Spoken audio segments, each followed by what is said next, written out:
Shoma, any comments? Any comments? Will you give me some time? Of course, I'm going to make a comment. Why is Tarun really evading the law? Would you like to No, he's not throw some light? evading. He's not evading the law. Will you give me just enough time to? She's the managing editor of India's high-profile investigative news magazine Tehelka.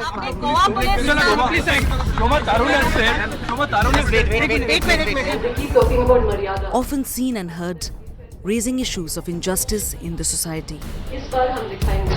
And that was the kind of kindle to us. But this time, the perpetrator is no stranger. Anyway, the facts are all there in the magazine. If you wait for 45 minutes to an hour, there's copies of it here. We'll hand them out to everyone. And ironically, Shoma Chaudhary is not raising a voice against a crime. Instead, she is desperately trying to cover it up.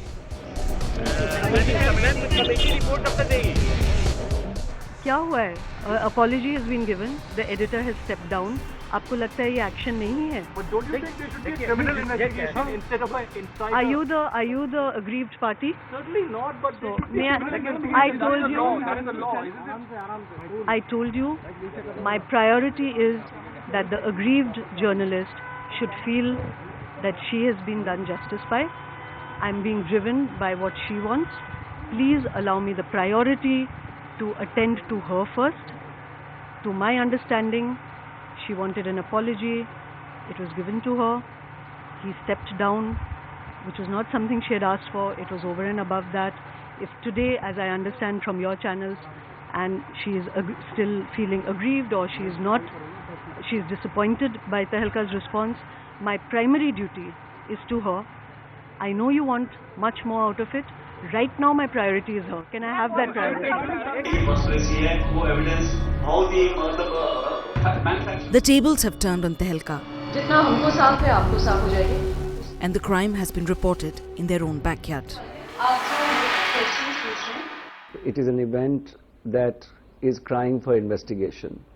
I think the call for justice to be handed out is very strong, because a crime has been committed. There is an aggrieved party, and the sort of grief and humiliation that has been inflicted is of a very serious nature. Given the laws that we have recently instituted, it becomes even more urgent that action is taken. And these very people who once led the charge against all forms of unfairness and discrimination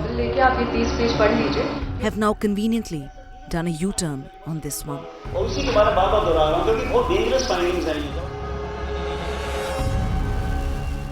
The girl was a friend of his daughter's. The girl looked upon him as a father figure. The girl has alleged that he has tried to rape her. It's not once, it is twice. Once is bad enough. And it is in extreme circumstances. The girl is totally traumatized. As I said, she doesn't have a father. He is the father figure to her. She was threatened and she was said that this is the way you can keep your job. And these kind of episodes that happened in the lift, this is direct rape, nothing short of that. At this moment, I'm standing inside the Tehelka office in South Delhi. It is here in this office for last 13 years, Traun Tejpal, the founder of Tehelka, talked about free, fair and fearless reportage. Now at the fag end of these 13 years, it is he, Traun Tejpal, who faces rape charges. So for how long were they in the know? How long did they try to shield their top boss? On Wednesday evening, an email from Shoma Chaudhary, managing editor of Tehelka, went out to the magazine staff, mentioning an untoward incident, as a consequence of which editor-in-chief Traun Tejpal would be recusing himself for the next 6 months. The truth is that from the moment I got this complaint, which again contrary to the media has not been for many days, but actually only as of Monday this week, I have acted absolutely, wholly and solely driven by my desire to address a aggrieved journalist's sense of injury and to act in her interest. The moment I confronted Tarun about this very, very angrily, he had a different version of the account. Contrary to everything you've been saying in the media, I absolutely overrode his version and asked for a unilaterally unconditional apology from him. This was extended to the journalist within a day. She complained to me on a Monday. The unconditional apology was extended to her by Tuesday. Further to this, he stepped down because my sense was that regardless of the differing versions, whether it was consensual or non-consensual, as a leader of institution, he had transgressed, and in addition to her, he had betrayed the faith of other journalists, so he stepped down. I sent this letter to people. As you know, it was leaked so instantaneously that further action was not possible in a measured way. To my understanding, because I did speak to the aggrieved journalist just before I sent the letters, she told me that this was something that showed her he was genuinely sorry for what had happened, and that she felt no further need for vengeance, that she was driven by a need for justice and now needed to heal, which is why when it leaked, I would have phrased it differently, but because I was besieged by so many calls, I said that she was satisfied with it. It is only from television that I got to know that she was deeply disappointed by my response. Now that she is disappointed by my response, I have set up the committee, and the committee, now both versions of this incident will be before the committee. It will be an impartial, unimpeachable one. The editor-in-chief of Tehelka described this untoward incident as a bad lapse of judgment. To those who hadn't been privy to the whispers circulating in Delhi, the incident didn't seem like a serious matter. But soon the rot was out in the open, exposing the dirty, hard reality of the dangerous corridors of urban offices. Traun Tejpal has decided what the punitive measures should be, and he has tried to kind of resolve the issue in that way, which is obviously causing a lot of protest. But having said that, I think the policy needs to be put into place where and here they were at fault because they didn't even have a committee. Okay? Now if they had a committee and if they had actually gone about the process the right way, maybe it could have been resolved, and not, quote unquote hushed up, but maybe it could have been resolved to the satisfaction of the victim. But this time, unlike many other occasions, the victim marshaled the courage to take on the high and mighty.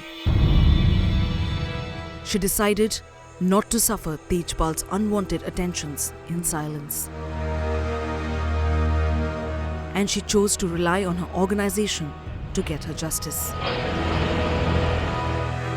She was sexually assaulted by the Tehelka editor-in-chief Traun Tejpal, and she described her trauma to her managing editor. But only she was let down. The perpetrator became the judge, jury, and accused all rolled into one, and prescribed himself a 6-month sabbatical as punishment. Even so, the manner in which and the language in which the first statements came out of Tehelka were extremely presumptuous, and they did not show or demonstrate the kind of deep contrition that should have been foregrounded right away, even before any of these inquiries or committees that are being set up and rightly being set up were put into place. So I think they have unfortunately handled it very poorly. The managing editor claimed the victim was satisfied. But clearly, the truth was far from that. Give me the chance to speak to you as a journalist with all the facts. Of course, I've been in contact with her. I am not mad to say things without having been in touch with her. I do ask you to give me the dignity to speak to you guys as journalists. Please let me act correctly on it. While there are larger lessons to be learned on the shocking case of sexual harassment that has come to light in Tehelka, what might really bring a larger change at this moment is greater sensitivity among each and every individual about sexual harassment not just at workplaces but across the society. A young journalist had prized open the closet. Her role model and father figure chose to cover it up. This was no longer an internal matter. This was not a private affair. The incident had sent shockwaves across India. But he said sorry. Hello. But even more disturbing was the cover-up that followed. It was touted to be the Think Fest, where big names from various spectrum came together to think over various issues. But instead, it became a nightmare for one of the employees of Tehelka magazine, where she was sexually harassed by former editor of Tehelka, Traun Tejpal.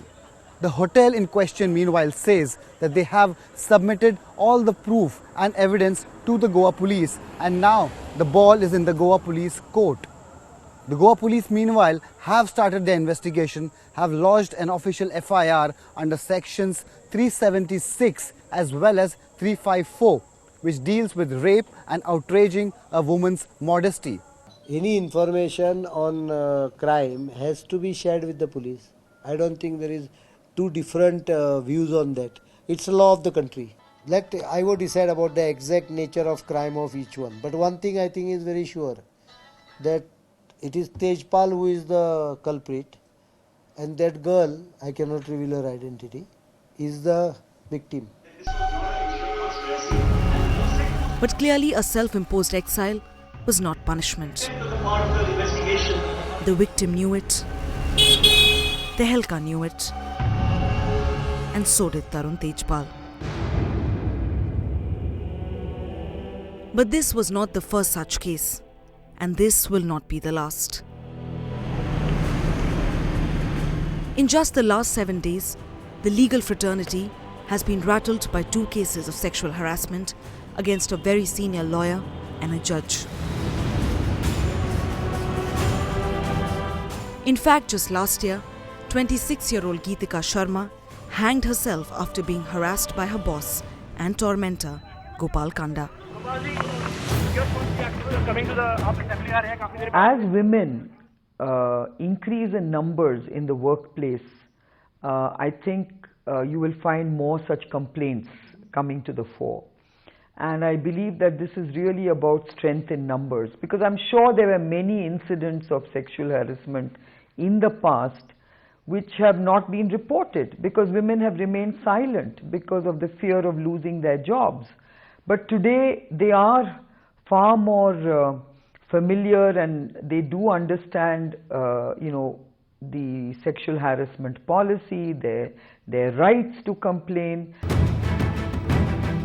Many succumb to the pressures, forced to live with their trauma. Many crumble and end it by punishing themselves. But on more occasions than one, the real accused, the real perpetrators, go scot-free.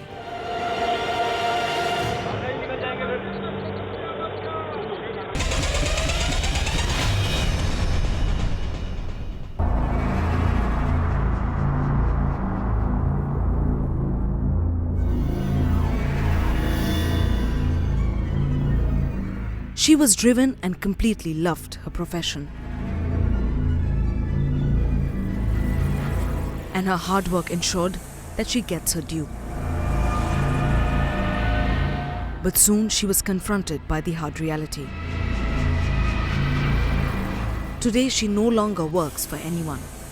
She had to give up her job.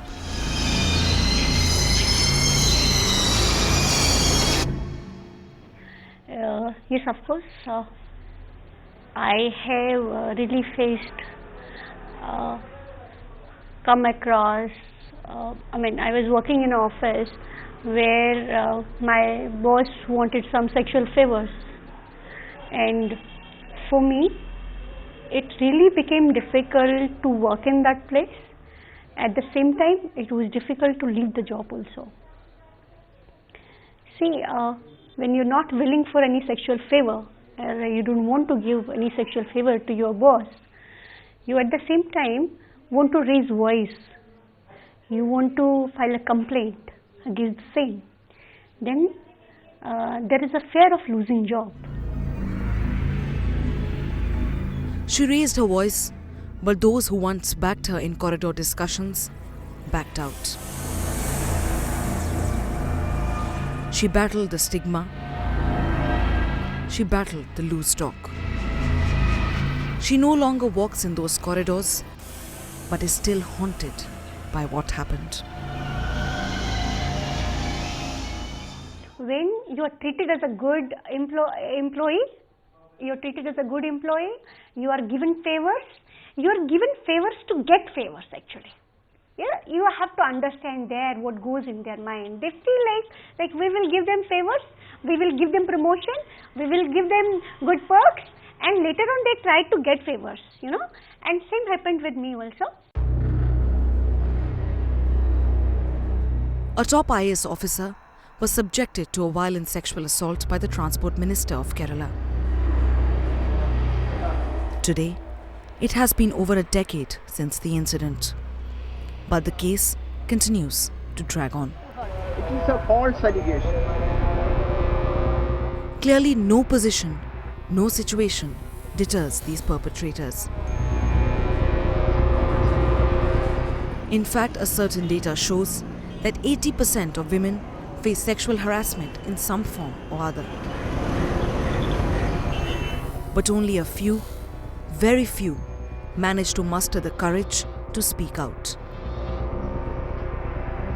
This heinous crime is not limited to one office, one industry, or one compound. This incident about to the higher officials, but the higher officials, they didn't take proper actions against him. They just neglected for 5 to 6 days, around 7 days only, and then at last I went to Women's Commission Manjula. That time Manjula was a Women's Commission, and I brought her a notice also, but nothing will happen. But there are two sides to this story as well. Not all cases are genuine. And one day she said, okay, I'm an excellent cook, come over to home sometime. I'll make a good food for you and we'll try to invite some more people. So I thought, I assumed it like a team outing. I took it very naturally. I went there, nobody was there. And there she tried inducing me again and I ran away from there. Next day she told, if you don't support me, if you don't follow what I'm saying, you will be in a big soup. And with 4 months from that time, I personally resigned and left the company under pressure. Some find themselves on the other side, fixed for material gains. In the standing committee or management committee, yes, we need equal participation or more participation from the men side of it, who will actually design and draft this bill or the law and present it to. So when this time a woman braved it all and raised her voice, why has the entire machinery gone on an overdrive to scuttle the case? Why have the same colleagues who were her mentors turned their back? Why are they not rallying behind her as she would have expected them to? It is time to confront the crime. I'm just saying there's a lot of wrong information floating around over there. Because only then can we hope to storm out of these dangerous corridors.